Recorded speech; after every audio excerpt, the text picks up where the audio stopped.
السلام علیکم ناظرین، آج میں پھر آپ کے سامنے عروض کا اگلا لیکچر لے کر حاضر ہوں۔ جیسا کہ آپ کو معلوم ہی ہے کہ میں اس حوالے سے آپ کو جو معروف بحریں ہیں جن کے اندر ہمارے ہند و پاک میں اکثر و بیشتر شاعری کی جاتی ہے وہ آپ کے سامنے جو ہے وہ پیش کر رہا ہوں۔ تو اس سلسلے میں اس سے پہلے بحر رمل، بحر رجز اور حال ہی میں بحر متقارب کا جو ہے وہ تعارف آپ کو کروا چکا ہوں، بلکہ ان کی پوری تفصیل آپ کے سامنے رکھ چکا ہوں۔ تو آج میں آپ کے سامنے جس بحر کو رکھنے جا رہا ہوں اس کا نام ہے بحر کامل۔ جی ہاں، یہ بہت ہی خوبصورت بحر ہے، بہت ہی خوبصورت بحر ہے اور بہت ہی مترنم بحر ہے۔ لیکن ایک بات یاد رکھیے گا کہ اس بحر میں شاعری کرنے سے پہلے شاعر کا بہت زیادہ مشاق ہونا ضروری ہے۔ چنانچہ اس بحر کی مکمل تفصیل میں ابھی آپ کے سامنے رکھتا ہوں، لیکن اس سے پہلے میں آپ سے یہ التماس کروں گا کہ اگر آپ اس چینل پر نئے ہیں تو کائنڈلی اس چینل کو سبسکرائب کر لیں، ساتھ میں موجود بیل آئیکن کو بھی پریس کر لیں تاکہ آپ تک میری تمام ویڈیوز کا نوٹیفیکیشن پہنچتا رہے۔ تو آئیں باقاعدہ طور پر اس ویڈیو کو شروع کرتے ہیں۔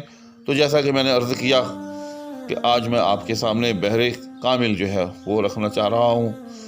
تو بحر کامل جو ہے یاد رکھیے گا کہ اس کا معروف رکن متفاعل، جی ہاں متفاعل۔ تو اگر یہ چار رکن ہوں دونوں مصروں میں تو پھر اس کو مسمن سالم کہتے ہیں، یعنی متفاعل متفاعل متفاعل متفاعل، 4 مرتبہ یہ ہو جائے گا پہلے مصرے میں اور پھر دوسرے مصرے میں اسی طرح سے متفاعل متفاعل متفاعل متفاعل۔ تو یہ 8 مرتبہ جو ہے یہ رکن آئے گا۔ مسمن کا مطلب ہوتا ہے 8، سالم کا مطلب ہوتا ہے سالم یعنی جس کے اندر کوئی زحاف یا کوئی کمی بیشی تبدیلی نہ ہو۔ اسی طرح سے اگر ہم 3 رکن کر لیں، یعنی پہلے مصرے میں بھی 3 مرتبہ متفاعل اور دوسرے مصرے میں بھی 3 مرتبہ متفاعل، تو پھر اس کو مسدس سالم کہتے ہیں۔ اس کے علاوہ اس بحر کے حوالے سے ایک اہم بات یاد رکھیے گا کہ اس بحر میں کسی بھی رکن کو جو ہے وہ مستفعل کیا جا سکتا ہے۔ جی ہاں، یعنی آپ متفاعل کو کسی بھی جگہ جو ہے وہ مستفعل کر سکتے ہیں، اور اس کی وجہ تحریک تسکین اوسط ہوتی ہے۔ تسکین اوسط پر انشاءاللہ میں الگ سے جو ہے آپ کو ایک ویڈیو بنا کر دوں گا، یہ بہت اہم چیز ہے۔ فی الحال آپ اتنا سمجھ لیں کہ اس کے کسی بھی رکن کے اندر جو ہے وہ تسکین اوسط کو عمل میں لاتے ہوئے اس کو مستفعل کیا جا سکتا ہے۔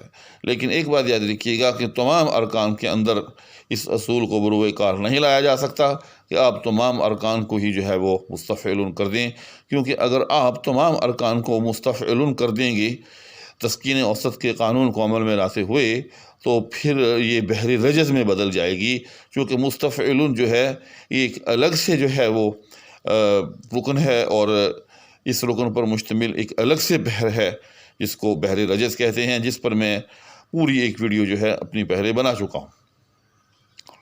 تو اس طرح سے یہ بحر کامل ہے۔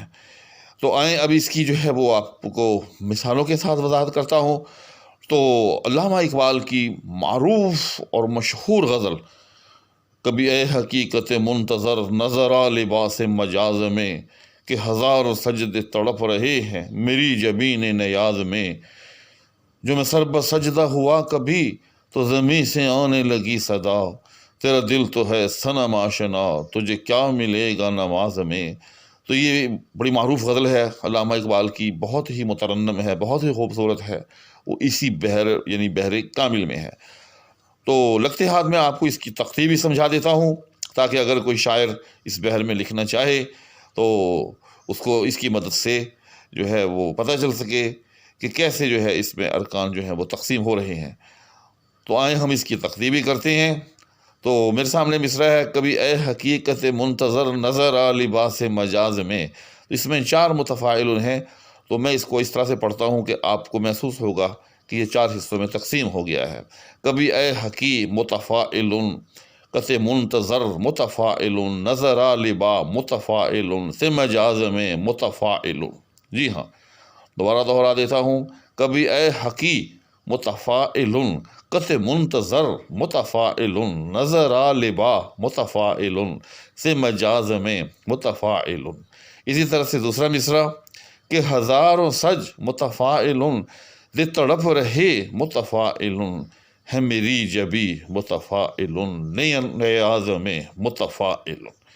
تو اس طرح سے اس کی جو ہے وہ تختی ہوگی۔ 4 مصروں میں میں نے آپ کے سامنے 4 ٹکڑوں میں میں نے آپ کے سامنے اس کو تقسیم کر دیا ہے۔ اس کے علاوہ حال ہی میں میرا مجموعہ نعت زاد شفاعت کے نام سے چھپا، تو اس کے اندر جو میں نے ابتدائیہ میں سب سے پہلی اپنی حمد جو ہے وہ شامل کی ہے، حمد باری تعالیٰ کے عنوان سے، وہ بھی اسی بحر میں ہے۔ تو آئے میں آپ کے سامنے اس کے بھی اشعار رکھتا ہوں۔ تو وہ ہیں: تیری قدرتوں سے پتہ چلا تیری ذات کتنی عظیم ہے، تیری ہر ادا کہے برملا تیری ذات کتنی عظیم ہے۔ تو اب میں اس کو اسی طرح سے تختی کے عمل سے گزارتے ہوئے ٹکڑوں میں پڑھتا ہوں۔ تیری قدرتوں متفاعل سے پتہ چلا متفاعل تیری ذات کی متفاعل تیری ذات کس متفاعل نے عظیم ہے متفاعل۔ اسی طرح سے دوسرا مصرع: تیری ہر ادا متفاعل کہے برملا متفاعل تیری ذات کس متفاعل نے عظیم ہے متفاعل۔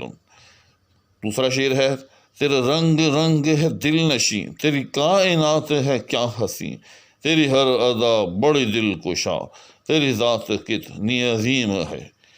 تو اس کو بھی اسی طرح سے اگر میں تختی کرتے ہوئے ٹکڑوں میں پڑھوں تو ایسے ہوگا: تیرا رنگ رنگ ہے دل نشیں تیری کائنات ہے کیا ہنسی تیری ہر ادا بڑی دل کشا تیری ذات کتنی عظیم ہے۔